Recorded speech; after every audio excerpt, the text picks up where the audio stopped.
Estamos ao vivo. Boa noite, professor Samuel Merbach. Boa noite a todos os nossos telespectadores. Muito bem, professor Nildo. Boa noite a todos que estão nos assistindo e aqueles que vão nos assistir posteriormente, né? Exato. Hoje a gente tem um assunto bastante importante e interessante, né? Sim. São concursos públicos, né? Então, nos nossos canais, a gente está com uma nova vertente, um novo quadro, em que a gente vai comentar as provas de concursos em geral, da OAB, do Enem, do ENAD, né? Sim. E questões e avaliações da área jurídica, da parte de filosofia, da parte de educação, de história, né? Exato. E pedimos que todos aqueles que estão nos assistindo que escrevam abaixo, né? Quais temas gostariam que a gente trabalhasse nas próximas lives. Não é isso, professor Nildo Moraes? Exatamente. Pela primeira vez, estamos felizes, né? A primeira live que nós estamos conseguindo fazer a partir do canal do professor Samuel Merbach. Nós agradecemos a todos os inscritos, né? E a cada vez mais, pessoal, que vocês se inscreverem nos canais, nos possibilita, temos mais recursos, né? O YouTube, ele vai entendendo que esse conteúdo, ele é interessante, é relevante, que é consumido, e aí ele disponibiliza mais algumas ferramentas, né? Então, é importante, sempre muito importante aí, a sua curtida, o seu compartilhamento da live, porque nessa live nós vamos pegar algumas questões que já passaram na prova da OAB, mas que o sentido, ele é o mesmo, concursos públicos. Hoje nós temos questões aí do direito do trabalho, processo do trabalho, filosofia do direito, e se o professor Samuel Merbach quiser fazer algumas questões extras aí, enquanto o pessoal vai entrando, professor, se o senhor quiser comentar alguma coisa, né, sobre alguma questão interessante, enquanto o pessoal vai entrando, se o senhor tiver alguma coisa, alguma introdução, por favor, fique à vontade. Sim, professor Nildo Moraes, falando um pouco da parte da filosofia, nós verificamos que os dois grandes pensadores estão em quase todos os concursos, né? Sim. Tanto Norberto Bobbio quanto Miguel Reale, né? Sim. Então, são dois pensadores aí que estão na ordem do dia em todos, ou quase todos os concursos, né? Professor, o seu áudio hoje, ele está um pouquinho abaixo. Será que tem alguma outra... ou volume? Eu vou aumentar o volume no máximo, porque hoje eu estou em outro computador, né? Entendi. Eu percebi, eu senti a diferença. Mas eu creio que vai dar para a gente... Sim, com certeza. Né? Então, professor Nildo, tanto Miguel Reale quanto Norberto Bobbio estão na ordem do dia, né? Então, para quem está se preparando para concurso, matéria de filosofia, são dois autores que devem ser estudados e analisados, né? Sim. E quanto à questão do direito do trabalho, há um tempo atrás tivemos a reforma, né? Sim. E as questões de reforma, em alguns pontos, ainda não estão totalmente pacificadas, né? Por ser assuntos mais novos. Então, são dois pontos que merecem atenção das pessoas que estão se preparando, que estão prestando concursos públicos, né? Então, essa seria o nosso introito de hoje, né? Sim. Bom, professor, vamos começar? Vamos lá, então, vamos às questões, né? Vou compartilhar a tela aqui. Para que os nossos amigos que estão assistindo também possam fazer a... Exato. Eu vou pegar uma questão aqui que não foi de provas passadas, tá? Para nós fazermos também um comparativo após a reforma trabalhista, né? Mas pegar algumas provas antigas e fazermos uma comparação também com a reforma. Então, olha só, professor. Essa pergunta, ela caiu no 18º Exame de ordem foi em 2013, tá? Direito do trabalho. Rodrigo foi admitido pela empresa Dona Confecções a título de experiência por 45 dias. No 35º dia após a admissão, Rodrigo foi vítima de um acidente de trabalho de média proporção que o obrigou ao afastamento por 18 dias. De acordo com o entendimento do TST, que é o Tribunal Superior do Trabalho, Rodrigo não poderá ser dispensado, pois, em razão do acidente de trabalho, possui garantia no emprego, mesmo no caso de contrato a termo. O que é contrato a termo? É contrato com uma data final, um prazo estabelecido, né? O contrato poderá ser rompido porque foi realizado por prazo determinado, de forma que nenhum fator, por mais relevante que seja, poderá elastecê-lo, ou seja, estender esse contrato. Rodrigo poderá ser desligado porque a natureza jurídica da ruptura não será resilição unilateral, mas caducidade contratual, que é outra normalidade de rompimento.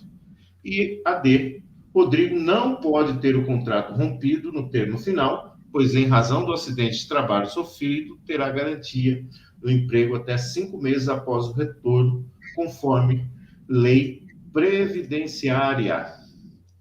E aí, professor?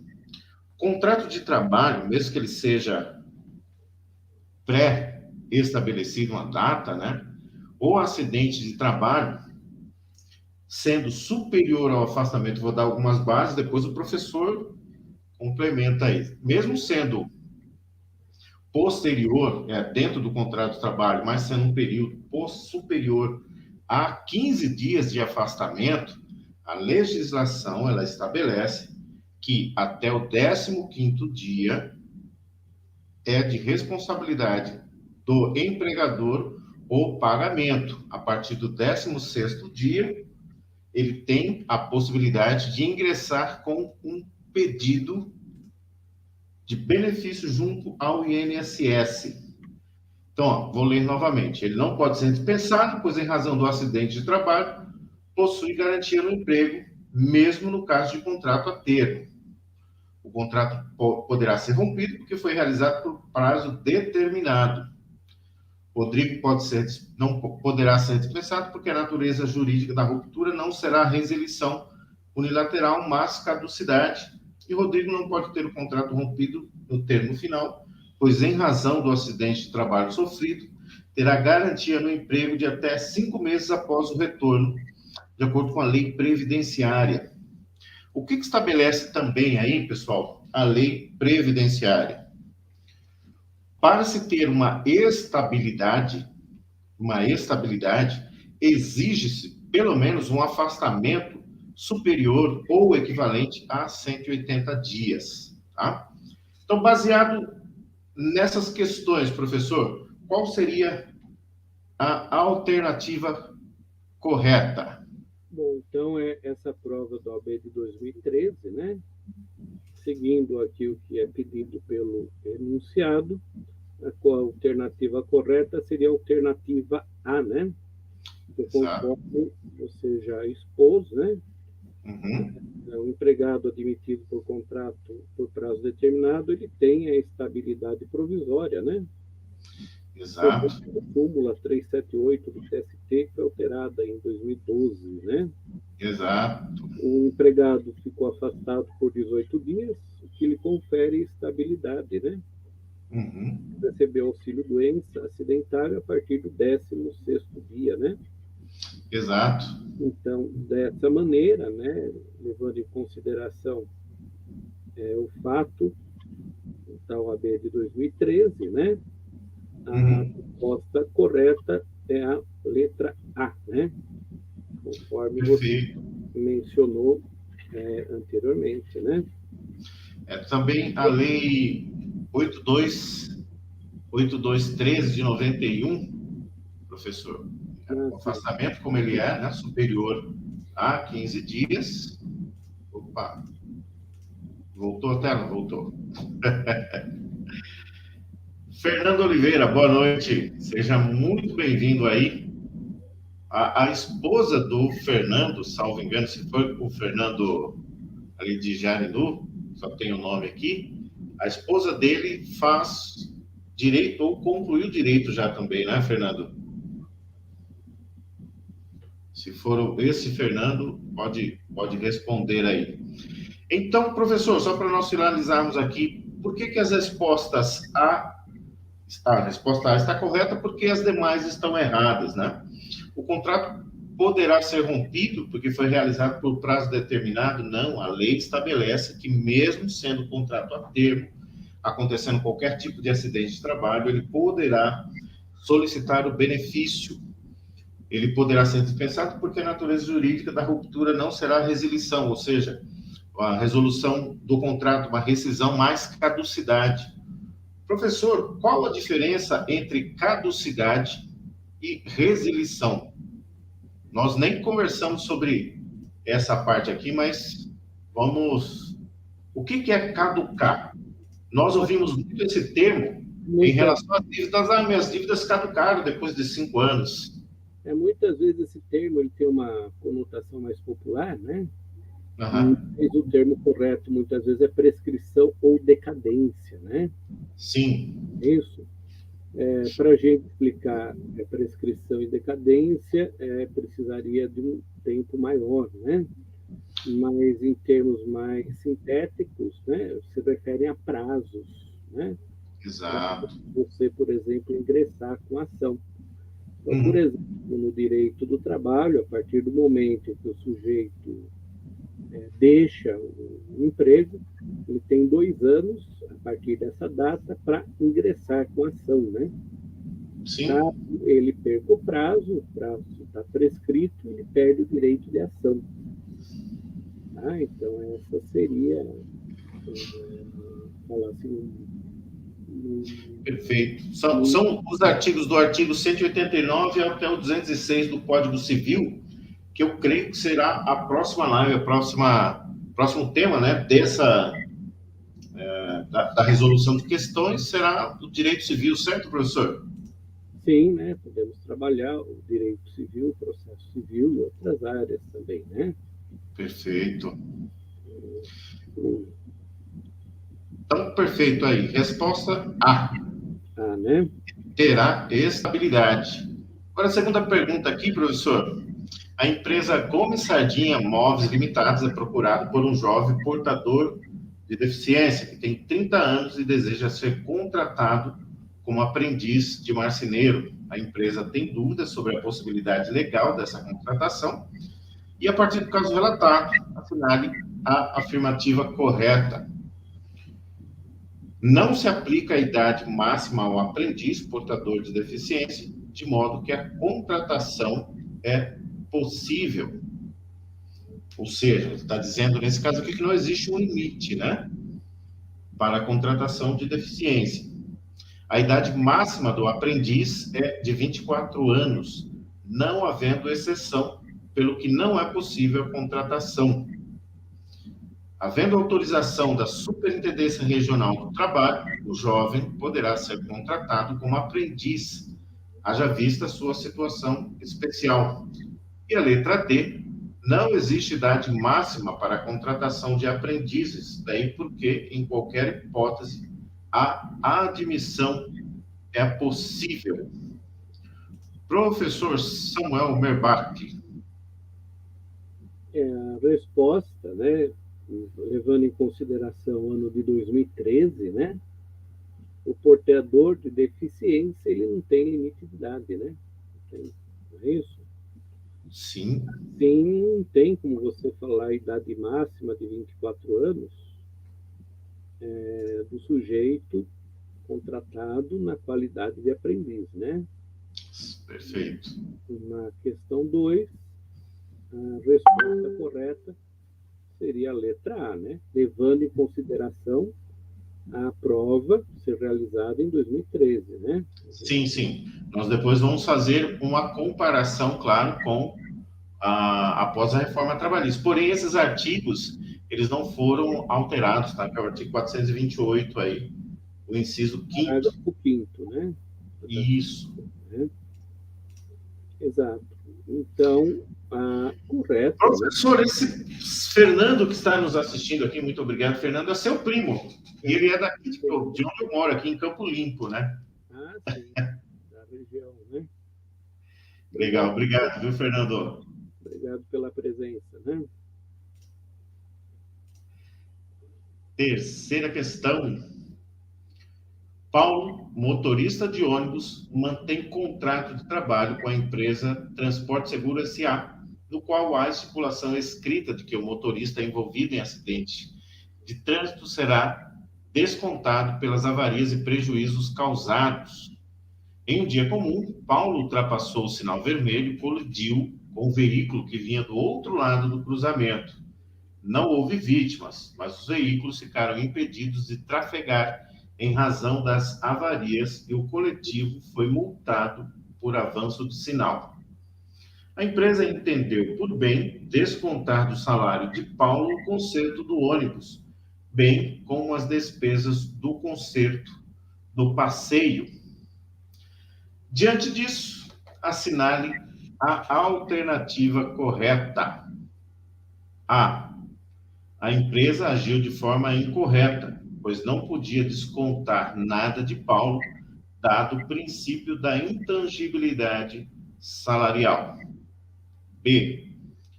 A empresa agiu de forma incorreta, pois só poderia descontar um dos danos, pois todos os descontos acarretaria bis in idem.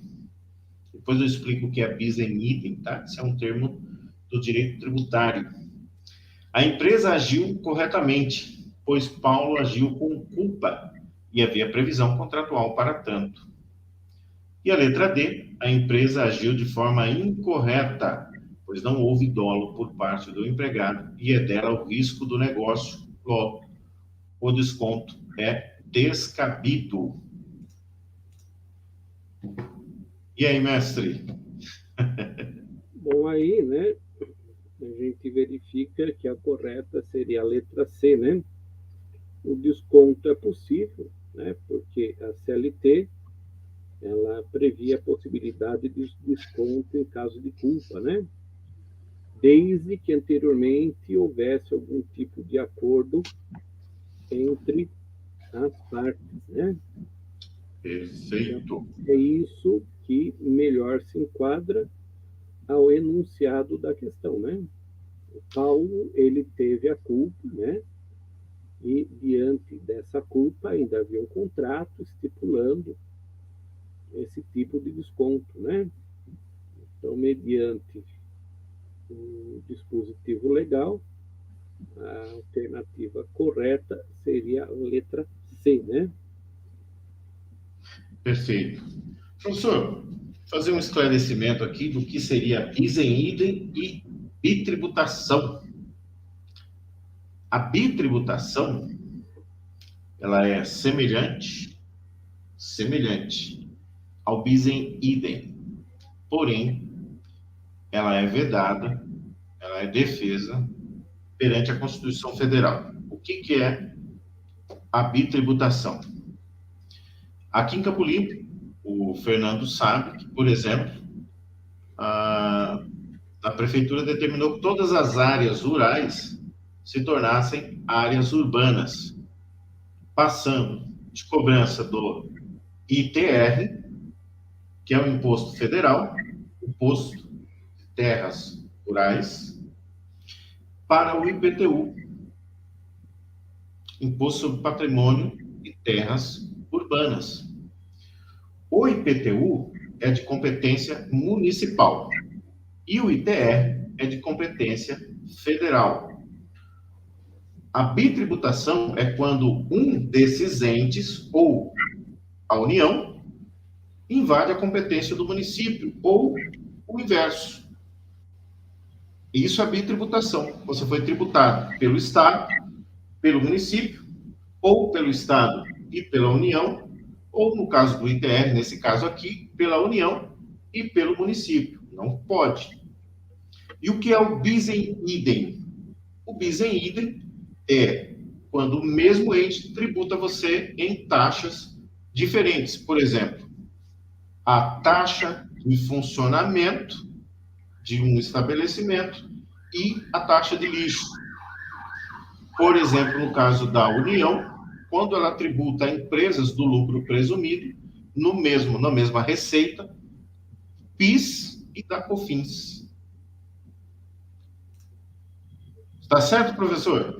Tá certo, né? A pessoa não pode, vamos falar assim, pagar o mesmo tributo duas vezes, né?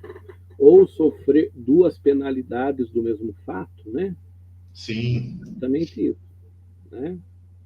Duas vezes o mesmo fato gerador, né? Aham. Isso não pode acontecer nem no direito do trabalho, nem em outras áreas do direito. A pessoa não pode ser penalizada por uma coisa que ela cometeu duas ou mais vezes, né? Exatamente isso, professor Nilton. Maravilha. Então, olha, Marco Aurélio é advogado, empregado em um escritório de advocacia com CTPS assinada. CTPS é Carteira de Trabalho, Tempo de Serviço, tá? Tendo acertado na contratação a dedicação exclusiva. E um ponto importante que eu quero dar aqui uma dica, leia exatamente o que está no enunciado. Entenda o que o examinador desse concurso, do Enem, da OAB, está perguntando para você. O que ele quer saber? Ele está dizendo aqui, olha, Marco Aurélio é um advogado, ele é um seletista. Na contratação, ele assinou um contrato de dedicação exclusiva. Num determinado mês, Marco Aurélio cumpriu a sua jornada de segunda a sexta-feira, do meio-dia às 21h, com intervalo de 1 hora para a refeição. Com base no caso apresentado, assinale a alternativa correta. Não haverá pagamento de adicional noturno, porque a jornada não ultrapassou as 22 horas. Letra A. Letra B. Marco tem direito ao adicional noturno de 25% sobre a jornada compreendida entre 20 horas e 21 horas. Letra C.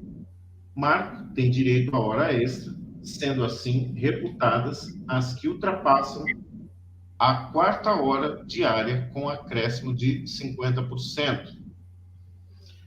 Marco tem direito ao adicional noturno de 20% sobre a jornada compreendida entre 8 horas e 9 horas, 20 horas e 21 horas.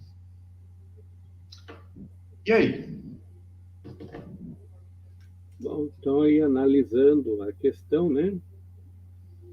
A informação contida na letra B, né? Está em consonância com o artigo 20, parágrafo 3º da Lei 8.906/94, né? Que diz: as horas trabalhadas no período das 20 horas de um dia até 5 horas do dia seguinte são denominadas como noturnas, acrescidas do adicional de 25%, né? O advogado não possui direito às horas extras, dado que houve contrato de dedicação exclusiva, né? Que faz com que a jornada seja de 8 horas, com pelo menos 1 hora de intervalo, o que é computado na jornada normal de trabalho, né? Então, mediante isso, e mediante o ano de 2013, a alternativa correta é a letra B, né? Maravilha, professor. Vamos à próxima. Agora vamos aqui ao processo de trabalho.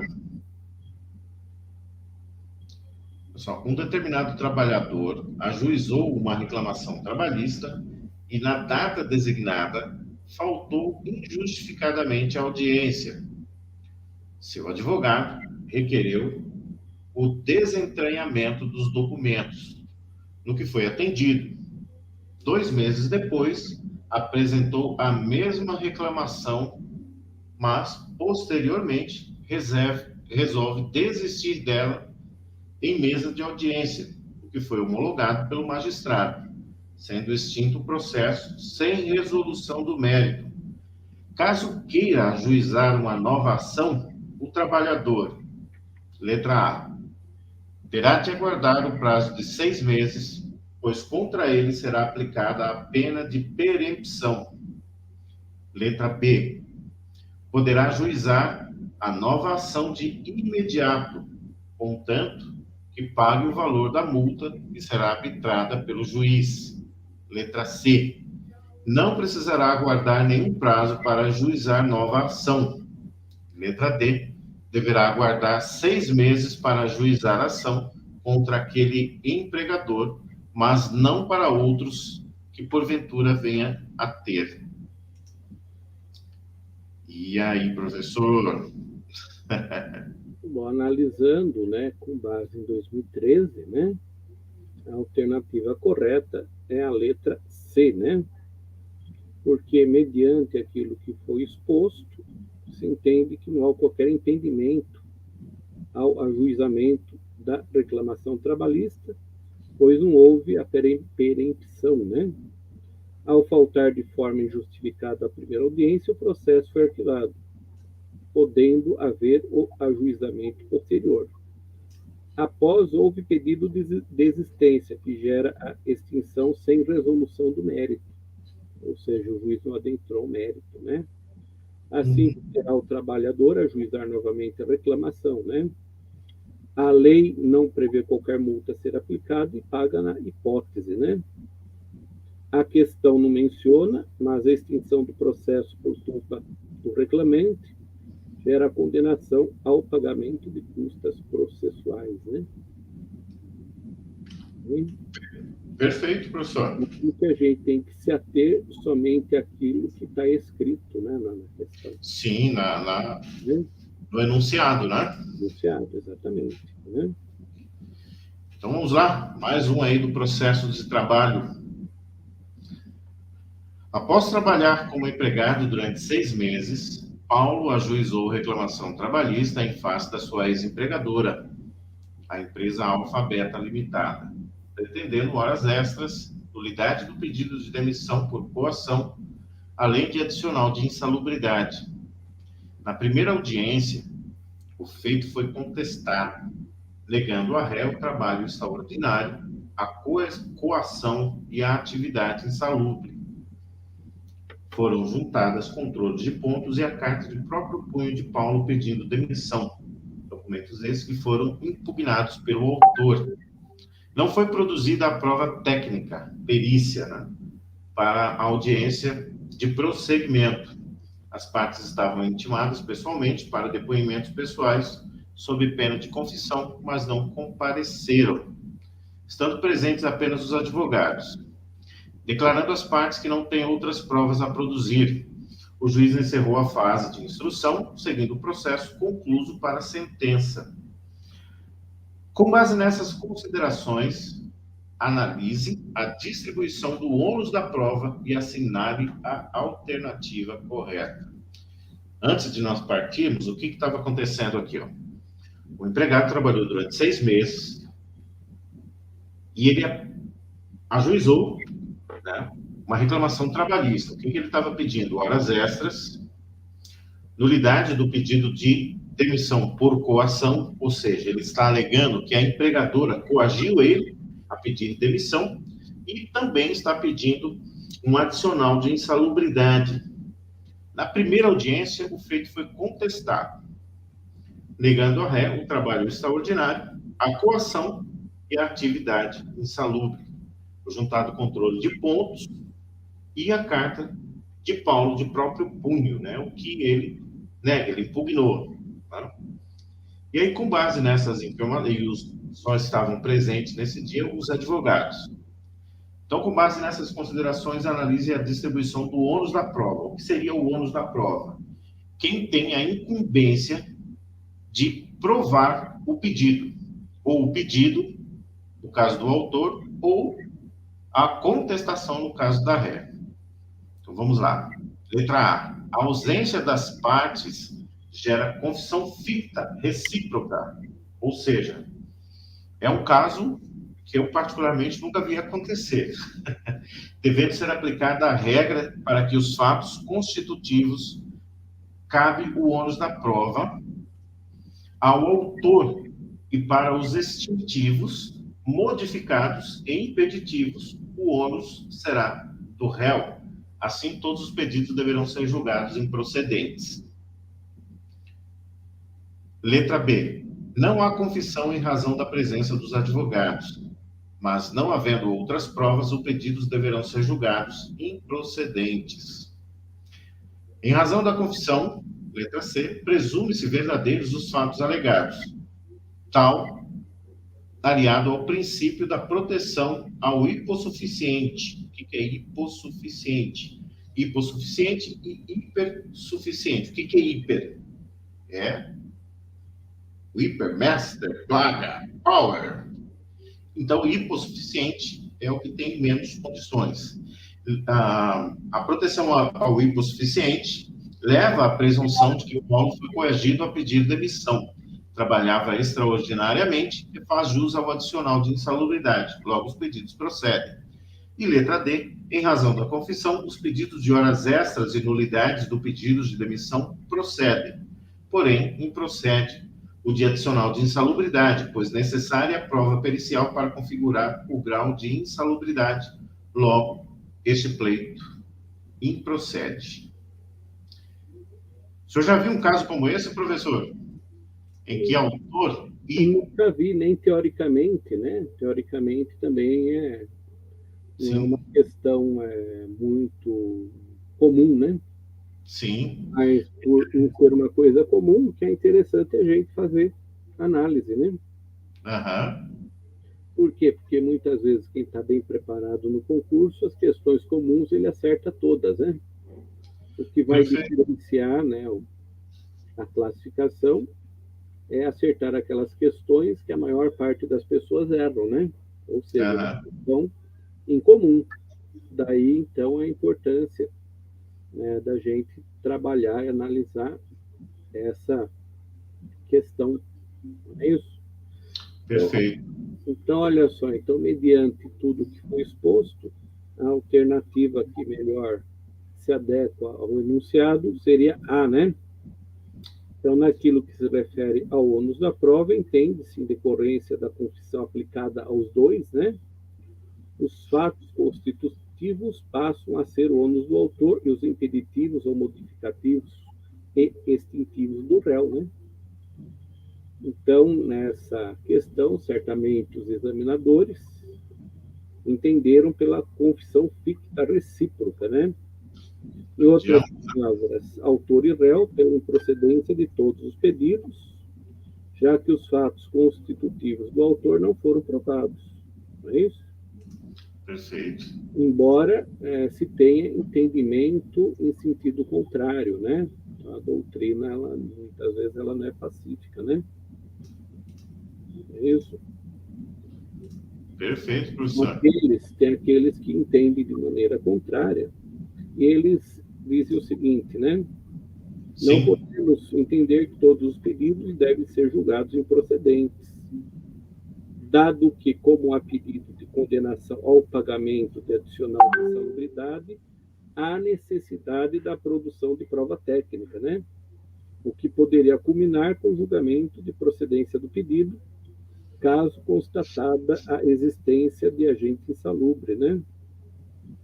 Mesmo que o réu fosse revel, a prova teria que ser produzida nos termos do artigo 195, parágrafo 2º da CLT, né?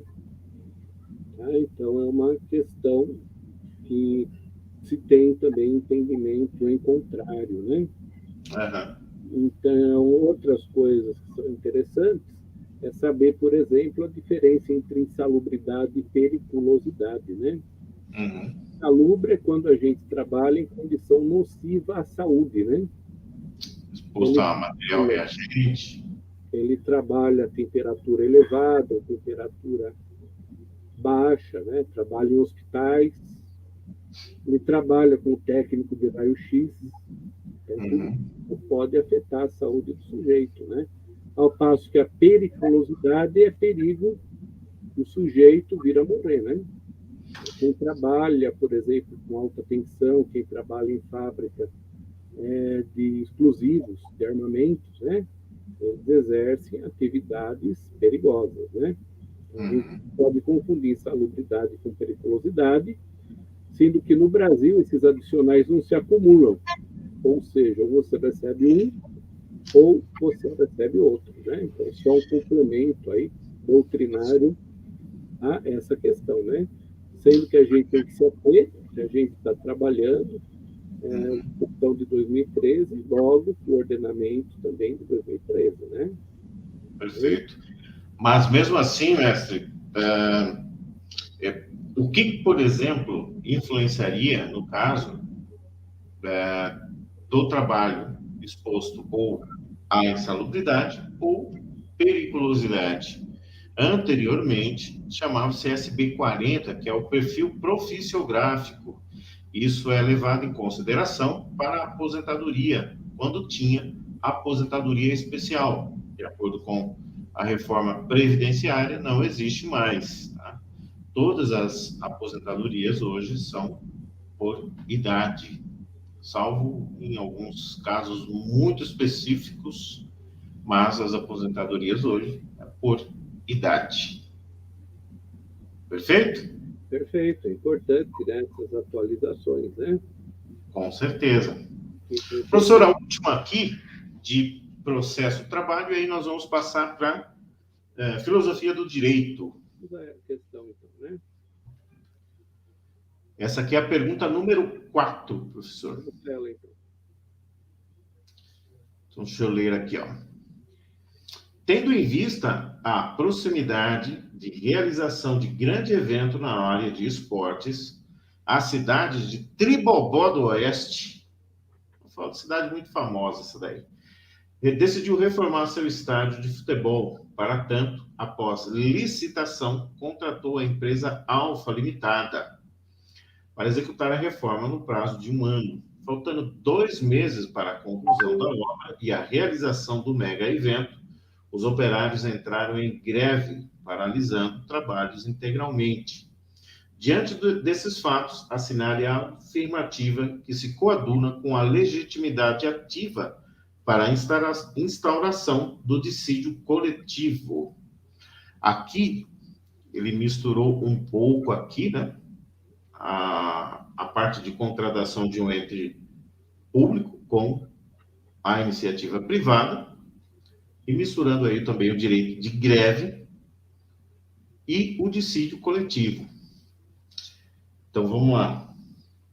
Tanto a empresa Alfa Limitada como o sindicato da categoria dos empregados poderá instaurar a instância, sendo o ato privativo das partes litigantes.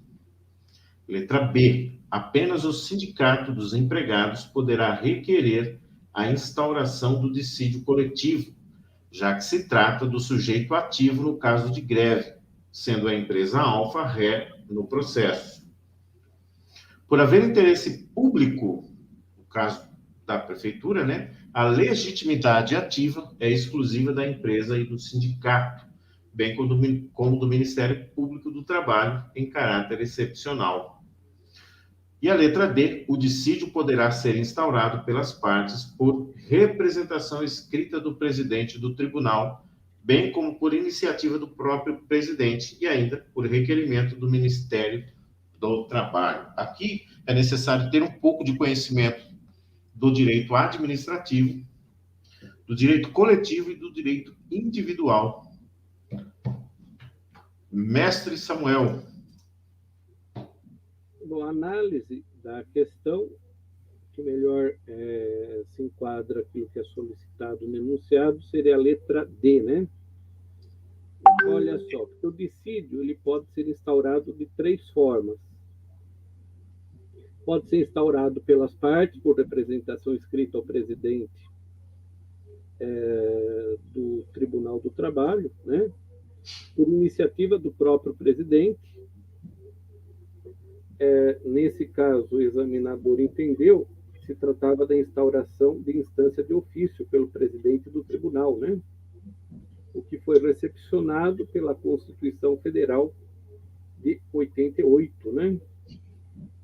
Entretanto, tem aqueles que parte da doutrina que entende que houve a não recepção do dispositivo pela Carta de 88, por conflitar com o artigo 114, que considera possível ajuizamento do dissídio coletivo pelas partes e pelo Ministério Público, né?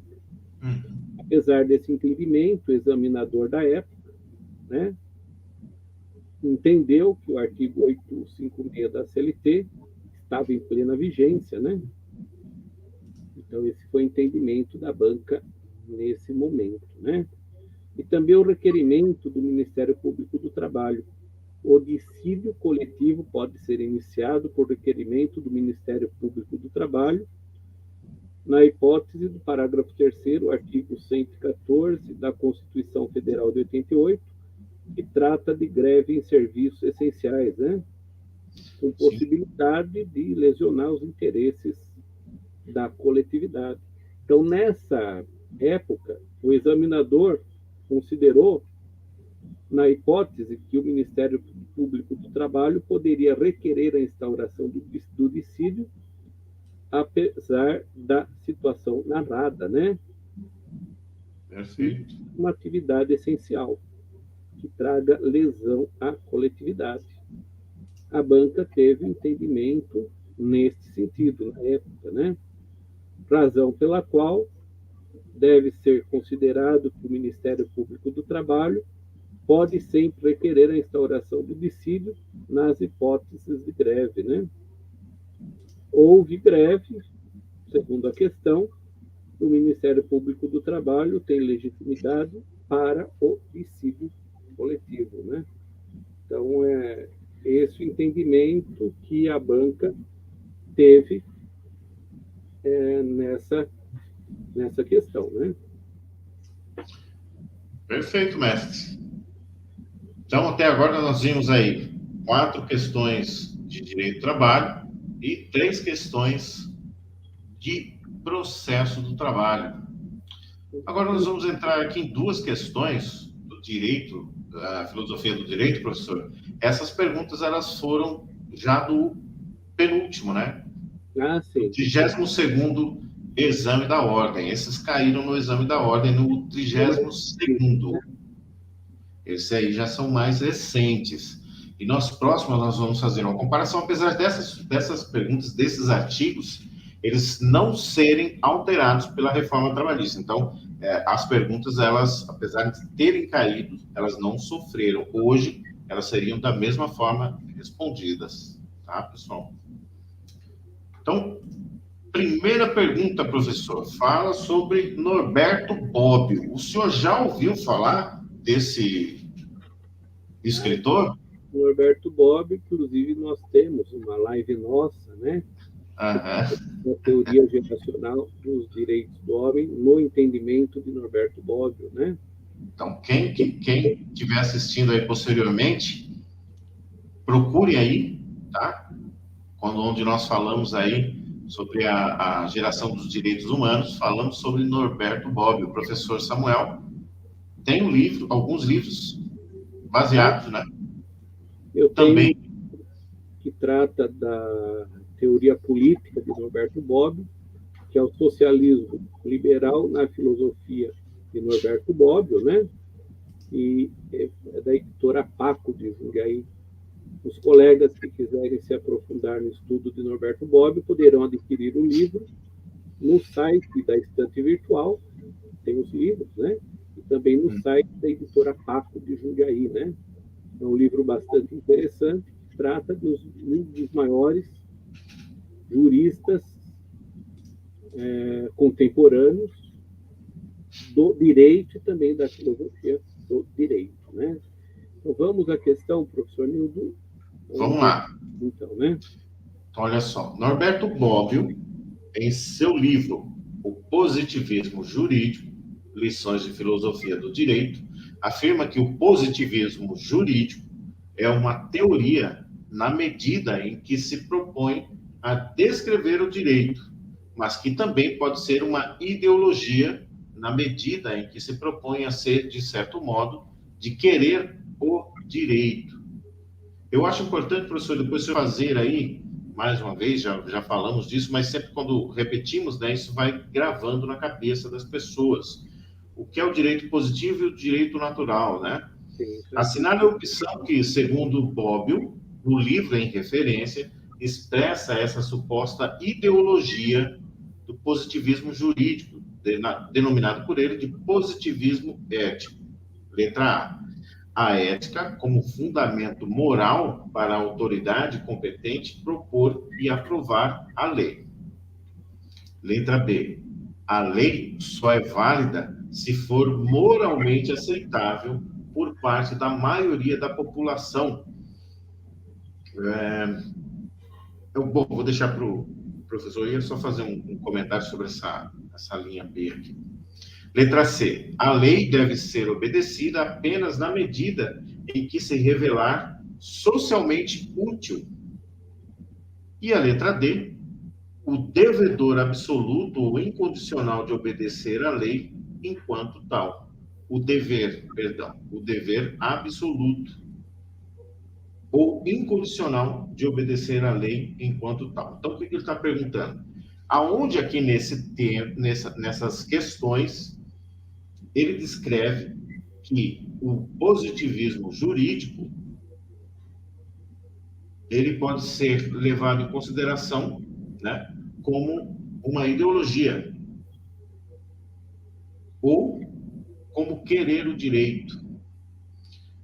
Nesses termos, ele pede o seguinte: assinala a opção, segundo Bobbio, no livro em referência, expressa essa suposta ideologia do positivismo jurídico, que ele denomina como positivismo ético. Mestre Samuel. Então, olha só, então, para entender essa questão, a gente precisa saber a diferença entre direito positivo e direito natural, né? O direito positivo é aquele direito que vem escrito nas leis, nos códigos, né? Ao passo que o direito natural, ele não precisa estar escrito em lugar nenhum, pelo simples fato do homem viver, estar presente na Terra, já lhe tem alguns direitos que lhe são inerentes, né? Então, por exemplo, o direito à vida e à liberdade não precisa estar escrito em lugar nenhum para que a gente saiba que todos os seres humanos têm esses direitos. Então, o positivismo jurídico, o que ele entende? O que ele defende? Ele defende que aquilo que está positivado, aquilo que está escrito, aquilo que está legislado, deve ser seguido por todos, independente do que está escrito ser justo ou injusto.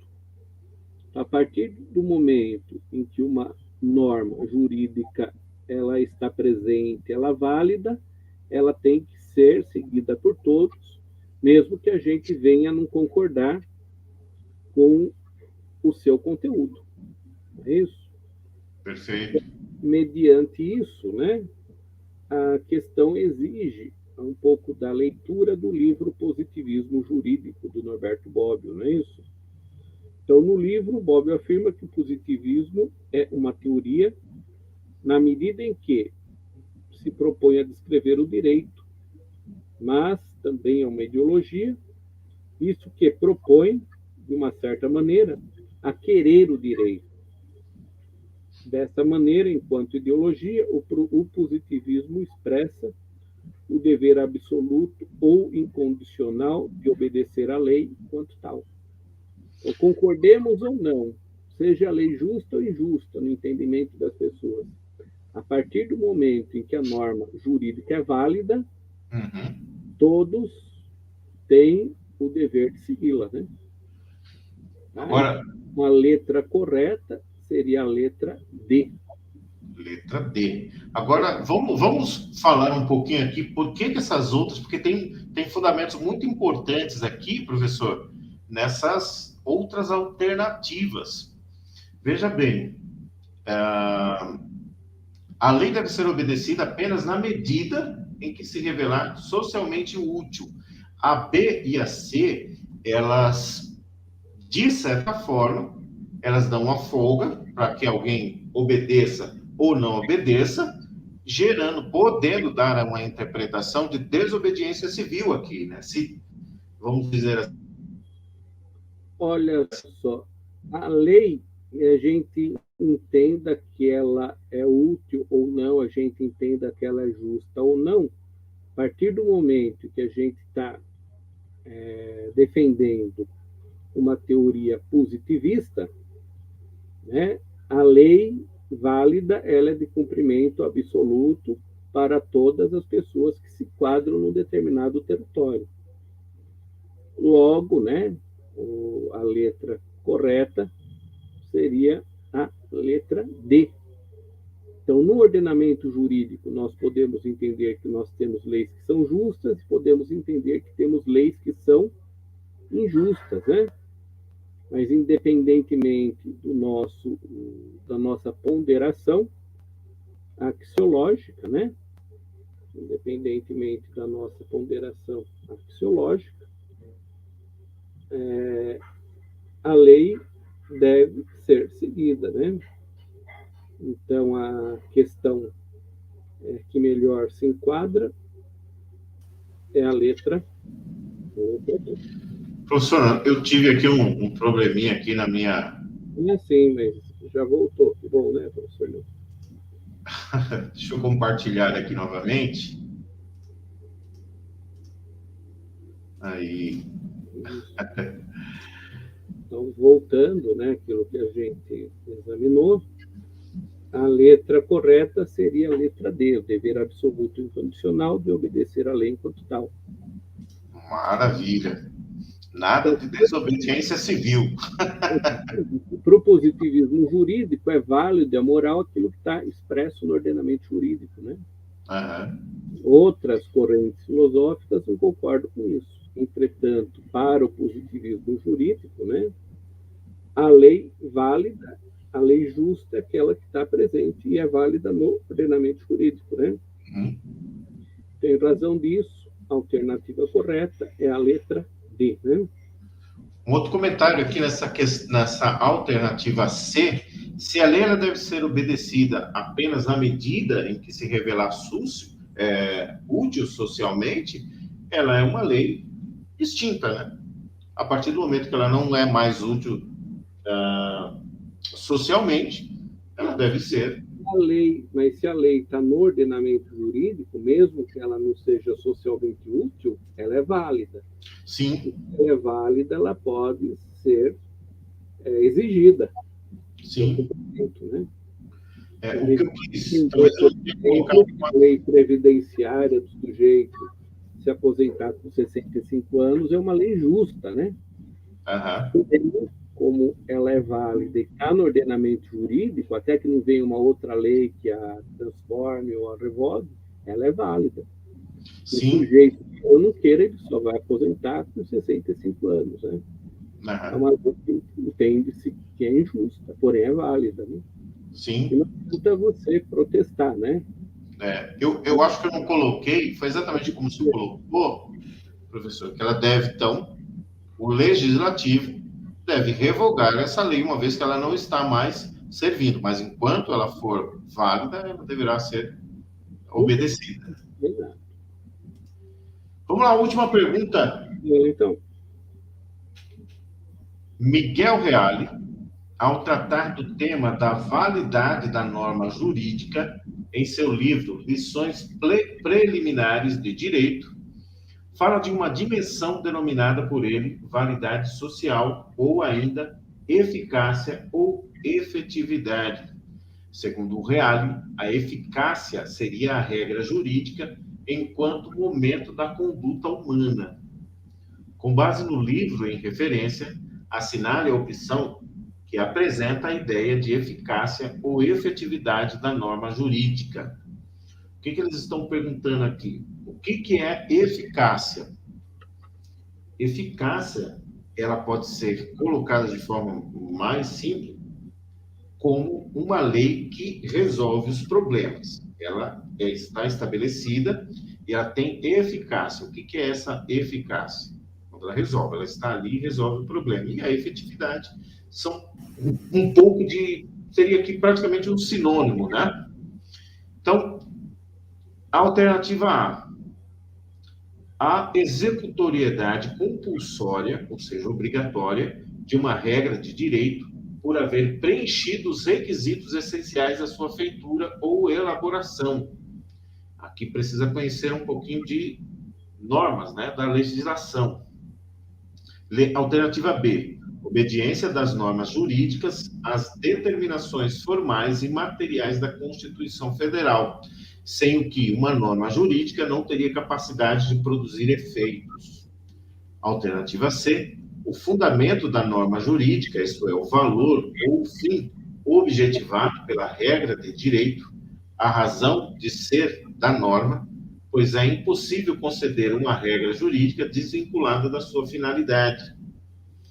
E a alternativa D, a norma em sua dimensão experimental, pois se refere ao cumprimento efetivo do direito por parte de uma sociedade ou ainda os efeitos sociais que uma regra suscita por meio do seu cumprimento.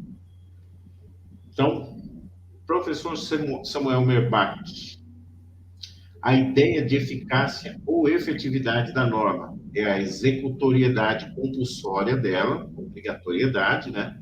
Desde que seja preenchidos os requisitos essenciais à sua feitura ou elaboração, a necessidade de, por exemplo, uma normatização de uma determinada lei, a obediência das normas é a eficácia ou a efetividade, é o fundamento da norma jurídica, ou a norma em sua dimensão experimental, pois se refere ao cumprimento efetivo do direito por parte de uma sociedade ou ainda os efeitos sociais que uma regra suscita por meio do seu cumprimento, ou seja, quando o cidadão cumpre, que é um pouco do que nós falamos anteriormente ali, né? Que a norma estando válida, ela deverá ser cumprida.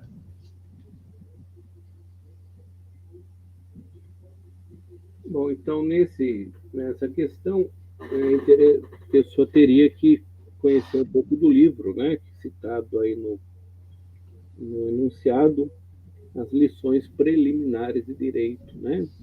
Então, a questão, ela aborda um pouco do conhecimento dessa obra, né?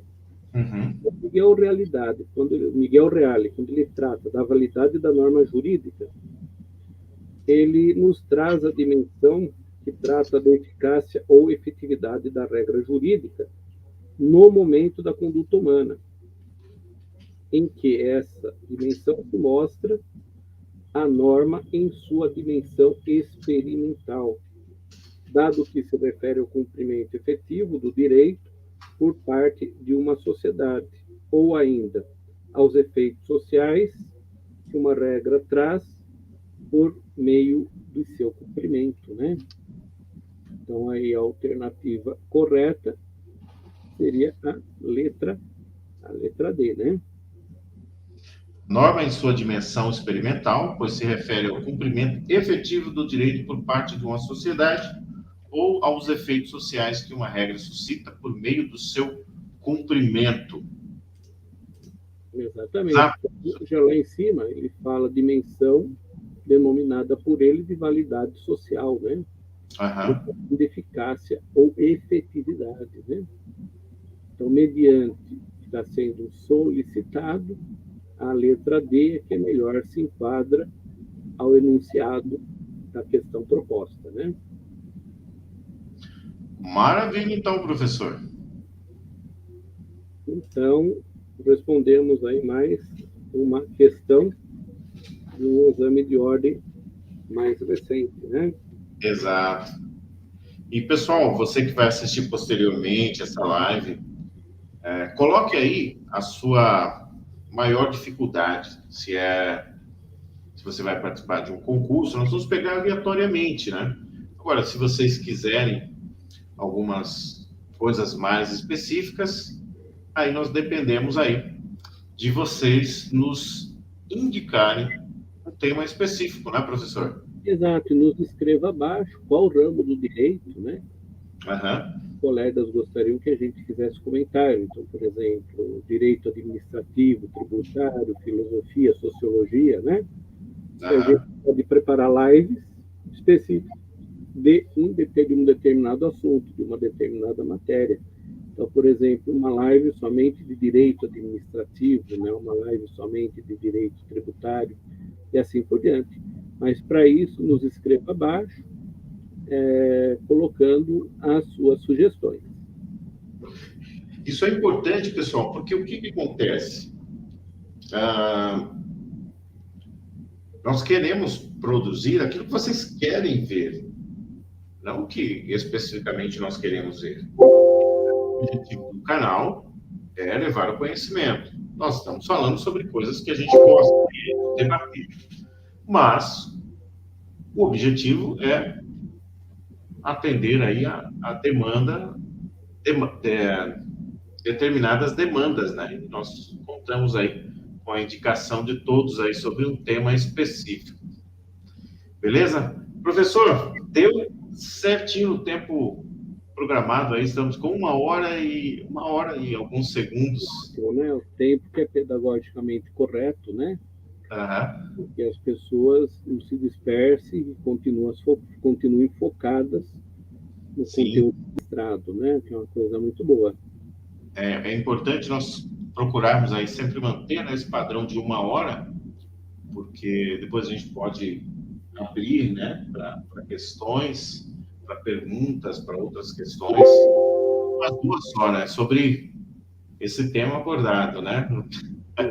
Se ficou alguma dúvida, se de repente em uma alternativa que você achou que tinha acertado, falou, puxa, mas por que eu errei essa? Para mim, era a alternativa A, mas a correta é a alternativa B. Por que essa está correta e as demais não? Isso é importante porque esse exercício ele faz com que você fortaleça o seu conhecimento e nós também, com certeza. Não é isso, professor? Exatamente, né? Todos juntos vamos aprendendo, estudando, atualizando o nosso conhecimento, né? Ou seja, uma coisa que todo mundo ganha, né? Sim. Bom, pessoal, obrigado aí, o Fernando, a quem for assistir posteriormente.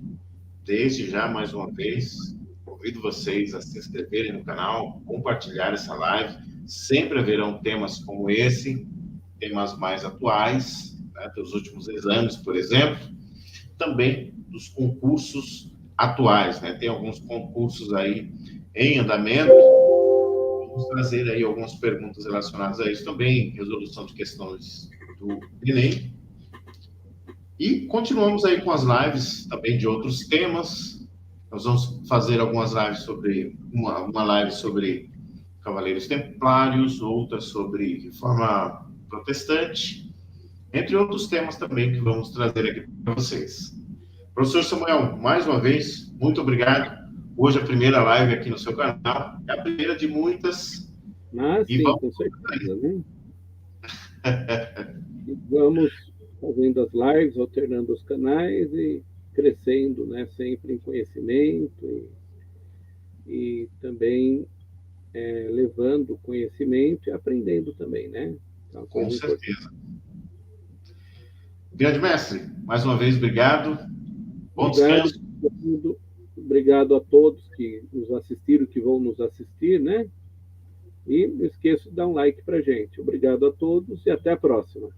Até a próxima. Valeu, gente.